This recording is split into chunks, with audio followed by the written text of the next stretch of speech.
साथियों, स्वागत है आप सभी का एक बार फिर से मेरे यूट्यूब चैनल पर। तो अब हम जिस तरीके से कुछ क्वेश्चंस को उठा रहे हैं और उसकी डिटेल एनालिसिस कर रहे हैं, उसी क्रम में हमने फिर कुछ क्वेश्चंस को शॉर्टलिस्ट किया है, जिसको हम डिटेल में देखने वाले हैं।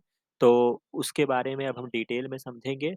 तो क्वेश्चंस जो हमारे हो रहे हैं बेसिकली आपके आईसीएमआर पे फ़ोकस करते हुए मैं बना रहा हूँ, ठीक है? हालाँकि ये एप्लीकेबल सभी पे है, सीएसआईआर में भी सेक्शन बी में आपसे पूछा जा सकता है, ठीक है? और कुछ ऐसी बेसिक चीज़ें होती हैं जो हम भूल जाते हैं, तो उन्हीं चीज़ को रिकॉल करते हुए जाना है। तो जैसा कि आपका हमेशा से ये क्वेरी रहती है कि सर हम सेक्शन ए के लिए क्या करें? तो ये उसी संदर्भ में है। ये जो क्वेश्चन है, ये आईसीएमआर में पूछा गया क्वेश्चन है, जो कि पिछले साल 2021 में आया है और सेक्शन ए का क्वेश्चन है, ठीक है? और ये बहुत ही बेसिक इन्फॉर्मेशन का क्वेश्चन है, ठीक है? और ख़ास तौर से आपने ये इंटरमीडिएट में पढ़ा होगा या फिर आप बेसिक भी अगर आप जानते हैं, तो वही उनकी अपेक्षा होती है कि आपको सेक्शन ए में नॉर्मल क्वेश्चन ही दिए जाएँगे। तो उसी संदर्भ में जो क्वेश्चन दिया गया है कि हाउ मैनी प्राइमरी या डेसिडुअस टीथ आपके पास होते हैं? तो प्राइमरी का मतलब प्राइमरी हो गया, डेसिडुअस का मतलब जो मतलब बच्चों में टीथ होते हैं, उनको हम क्या बोलते हैं? डेसिडुअस टीथ बोलते हैं, जो दूध के दाँत होते हैं, ऐसा आप जो दैनिक जीवन में आप इसका प्रयोग करते हैं। तो सबसे पहले इस क्वेश्चन को डिटेल में समझने से पहले, सबसे पहले हम क्या करेंगे, हम इस क्वेश्चन को डिटेल में समझने से पहले क्या करेंगे, इसको हम देख लेते हैं कि टीथ के बारे में पूरा इसका हम देख लेते हैं, ताकि अगर नेक्स्ट टाइम कुछ क्वेश्चंस अगर आपसे पूछा जाए, तो आप इस क्वेश्चंस को कैसे आंसर करोगे। तो सबसे पहले टीथ जो होती है, majority of the mammals including human beings have 2 set of teeth होती है ड्यूरिंग लाइफ। तो हमारे पास क्या होते हैं, 2 सेट टीथ होते हैं जो कि हमारे लाइफ में होती है। एक टेम्परेरी होता है, ठीक है? और एक जो होता है वो परमानेंट होता है, ठीक है? सेट ऑफ टेम्परेरी मिल्क या जो आपका ये सेट ऑफ टेम्परेरी टीथ होते हैं, इन्हीं को ही डेसिडुअस कहते हैं, क्योंकि ये एक बार आते हैं, फिर ये टूट जाते हैं और उसके बाद फिर ये रिप्लेस्ड होते हैं। रिप्लेस्ड किससे होते हैं? बाय अ परमानेंट या एडल्ट टीथ होते हैं। तो समझ में आ गई बात? तो टेम्परेरी टीथ या डेसिडुअस टीथ जो यहाँ पे पूछा गया है, इसको बोलते हैं, जो क्वेश्चंस पूछा गया था वही यहाँ पे बताया गया है। सच टाइप ऑफ डेंटिनेशन को क्या बोलते हैं? डाइफाइडोंट। तो यानी कि मैमल्स की अगर बात की जाए, ठीक है? अगर हम तो क्या है? हम तो मैमल्स हैं। ठीक है, मैमल्स में हम क्या है? ह्यूमन है। तो हमारे पास क्या है? हमारे पास 4 टाइप की टीथ होती हैं, जो अभी हम देखेंगे। तो सबसे पहला जो टीथ हो गया, वो हमारी जो प्रॉपर्टी क्या हो गई? हमारी जो प्रॉपर्टी हो गई वो डाइफाइडोंट है, यानी कि हमारे 2 बार टीथ आते हैं, समझ गए? तो इस तरीके से हमारा जो क्लासिफिकेशन हुआ वो डाइफाइडोंट हो गया। और जो टूथ होती है embedded in the socket of jaw bone, तो ये जो होता है आपको पता होगा कि आपका जो ये जॉ बोन होते हैं, उसमें धँसा हुआ होता है, ठीक है? सॉकेट ऑफ जॉ, ये फिगर में आप देख सकते हैं। इस टाइप के अटैचमेंट को थिकोडोंट बोलते हैं। तो इसको याद रखिएगा, ये इम्पोर्टेंट चीज़ है, ये एक टर्मिनोलॉजी है जो इस्तेमाल की जाती है। थिकोडोंट हो जाता है। एडल्ट ह्यूमन हैव हमारे पास कितने परमानेंट टीथ होते हैं? तो 32 परमानेंट टीथ होते हैं, ठीक है? Which are of 4 different types, जिसको आप कह सकते हैं नेमली इंसीजर होता है, कैनाइन होता है, प्रीमोलर होता है और मोलर होता है।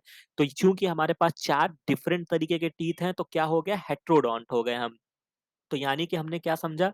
हमारा जो टीथ है 2 बार निकलता है, डाइफाइडोंट हो गया। हमारा टीथ जो है, मैं इसको हाइलाइट करते हुए चल रहा हूँ, वो सॉकेट में जुड़ा हुआ है, तो थिकोडोंट हो गया। और 4 डिफरेंट टाइप के टीथ हैं, इसलिए हमारा क्या हो गया? हेटेरोडोंट हो गया। जिसमें आपके मोलर इधर होते हैं, प्रीमोलर, कैनाइन, इंसीजर, ये आपका जबड़े के हिसाब से आप देख सकते हैं। सबसे आगे आपका इंसीजर होता है, फिर कैनाइन होता है, फिर प्रीमोलर होता है और मोलर होता है। ठीक है? तो अभी हम इसको डिटेल में सब समझेंगे, बहुत ही इंपॉर्टेंट पॉइंट है जो एग्ज़ाम में पूछा जाता है। इसके बाद the arrangement of teeth in each half of upper and lower jaw in the order में रिप्रेजेंट किया जाता है, इसी को हम क्या बोलते हैं? डेंटल फार्मूला बोलते हैं। तो डेंटल फार्मूला जो हमारे दाँत का होता है वो 21-23/21-23 होता है। तो चूँकि ये टीथ तक पहुँचे हैं, तो ये क्वेश्चन भी आने वाले समय में आपसे पूछ सकते हैं। इसी वजह से मैं ये वीडियो बना रहा हूँ। तो 21-23 का मतलब क्या हो जाता है? ये जो आप लिखेंगे 21-23/21-23, ठीक है? तो यानी कि ये क्या हो गया? आपका इंसीजर हो गया, कैनाइन हो गया, प्रीमोलर हो गया, मोलर हो गया। तो अब आप इसको जोड़ लीजिए, 2 1 3 2 5 3 8, यानी कि ये 8 हो गया, इधर भी 8 हो गया। अब चूँकि डबलेट में होगा तो इसको 2 से मल्टीप्लाई कर दीजिए, यानी कि 16 एक तरफ, 16 एक तरफ। तो क्या हो गया? टोटल 32 टीथ हमारे पास होते हैं, 32 दाँत होते हैं। इसमें जो इम्पोर्टेंट चीज़ है, out of these 32 teeth, premolar and last molar teeth appear only once, are monophyodont होते हैं, एंड द रिमेनिंग टीथ जो होते हैं वो डाइफाइडोंट होते हैं। तो कहने का मतलब है सिंपल सी बात ये होती है कि जो ये तो हमारे एडल्ट का फ़ॉर्मूला हो गया। अगर आपसे पूछा जाएगा कि एडल्ट ह्यूमन का क्या फ़ॉर्मूला होता है टीथ का, तो हम 21-23 आंसर करेंगे।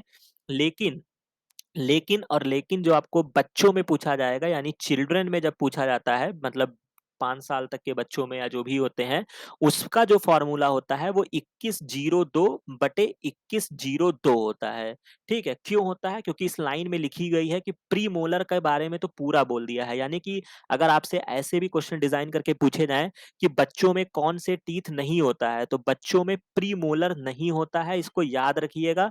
एग्जाम में क्वेश्चन आपसे पूछा जाएगा कि बच्चों में कौन-सा नहीं होता है, प्रीमोलर नहीं होता है।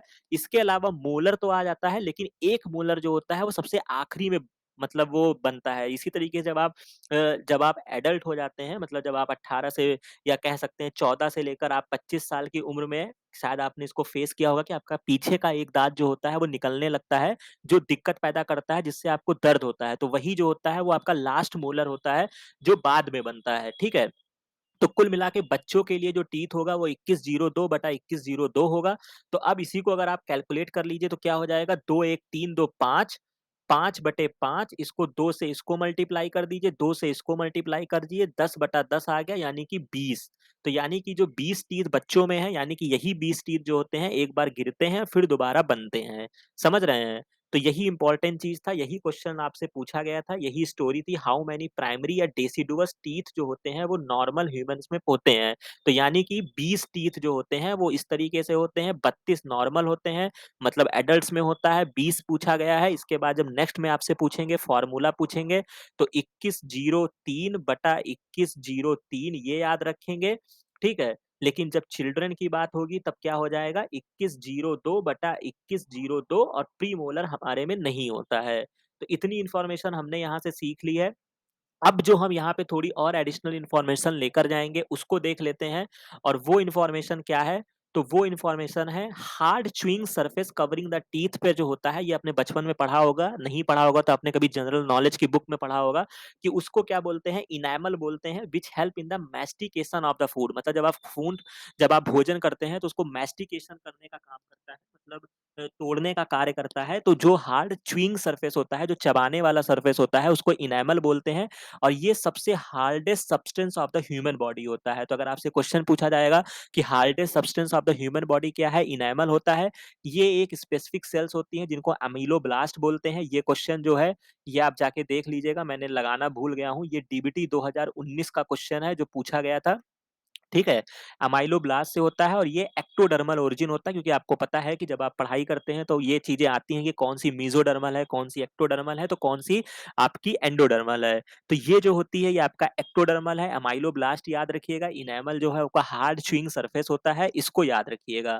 ठीक है? तो इतनी इन्फॉर्मेशन हो गई है, अब कुछ और चीज़ें देख लेते हैं जब टीथ की बात आई है, तो टीथ में 3 पार्ट होते हैं नेमली क्राउन, नेक, रूट होता है जो कि आप कभी दाँत डॉक्टर के पास गए होंगे तो इस टर्म से आप थोड़ा-सा फ़ैमिलियर होंगे। क्राउन रिमेन कैप्ड होता है, क्राउन पर ही इनेमल होता है, ठीक है? Found principally of calcium phosphate. ये बात मैंने आपको बता रखी है कि जो आपका बोन होता है या टीथ होता है, ये दोनों चीज़ें जो होती हैं, ये कैल्शियम फ़ॉस्फ़ेट यहाँ पे पाया जाता है, तो इसको याद रखिएगा, नहीं तो कोई और कैल्शियम कार्बोनेट जब ये क्वेश्चन पूछेंगे तो ये आपको ऑप्शन में देंगे, कैल्शियम कार्बोनेट भी दिया रहेगा, CaCO3 जिसको बोलते हो, तो ये सब इसका गलत आंसर होगा, कैल्शियम फ़ॉस्फ़ेट होता है, इसको याद रखिएगा। It form the chewing surface of the tooth, both crown and root are composed of dentine के बने होते हैं।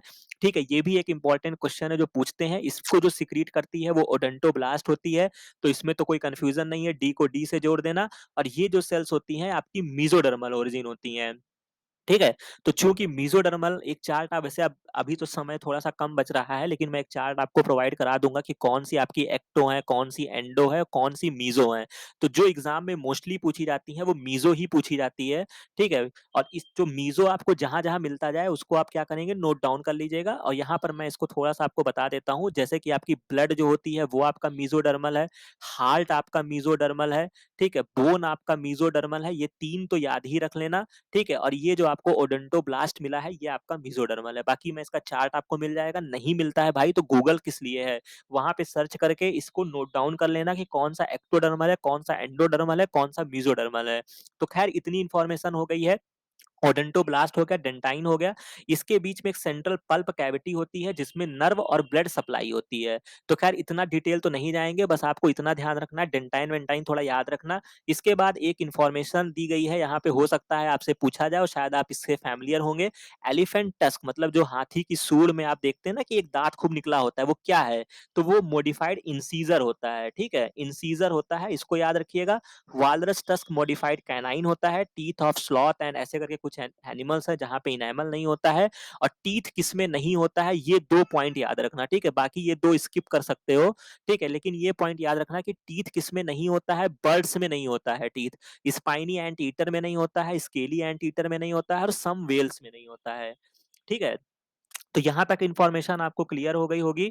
अब यहाँ पे कुछ और चीज़ें जो मैंने और भी चीज़ों को ऐड किया है, उसको भी देख लो लगे हाथ। ह्यूमन टीथ में आपको पता चल गया 4 टाइप की टीथ होती है। हमारी 2 बार टीथ निकला तो इसलिए क्या हो गया डाइफाइडोंट हो गया। हमारे कई प्रकार के टीथ हैं तो हेटेरोडोंट हो गया, थिकोडोंट क्योंकि जबड़े में वो एम्बेडेड है, इस वजह से है, और एक और टर्म इस्तेमाल होता है ब्यूनोडोंट। ठीक है? तो ये नाम याद रखना। क्लासिफिकेशन कैसे करते हैं? अकॉर्डिंग टू पोजीशन के आधार पे अगर हम देखें तो थीकोडोंट हमारा होता है embedded in the socket and well developed root होती हैं, तो ये मैमल्स में होता है क्रोकोडाइल। ठीक है, तो हालांकि जो हमारे जूलॉजी बैकग्राउंड के बच्चे होंगे तो उनको ये पता होगा कि हम जो मैमल्स होते हैं वो कहीं ना कहीं कुछ मामलों में जो ये क्रोकोडाइल होता है उससे हम लोग उससे हम लोग थोड़ी सी सिमिलैरिटी रखते हैं। ठीक है, तो इस बात को याद रखिएगा। इसके बाद जो आपको याद रखना है वो आपको क्या करना है, प्लूरोडोंट जो होता है वो teeth fix to lateral surface of jaw, ridge fangs of snake. ठीक है, तो स्नेक में जो होता है वो प्लूरोडोंट होता है। ये सब लर्न वाली चीजें हैं जिसको आप याद रखेंगे। और एक्रोडोंट जो होते हैं वो teeth are attach to the free surface और summit of the jaw bone, जो कि आपका एक्रोडोंट होगा जिसमें फिश, एम्फीबिया और रेप्टाइल्स आएंगे। ठीक है, और इस तरीके से ये इंफॉर्मेशन है। फिर classification according to arrangement of in enamel and dentine.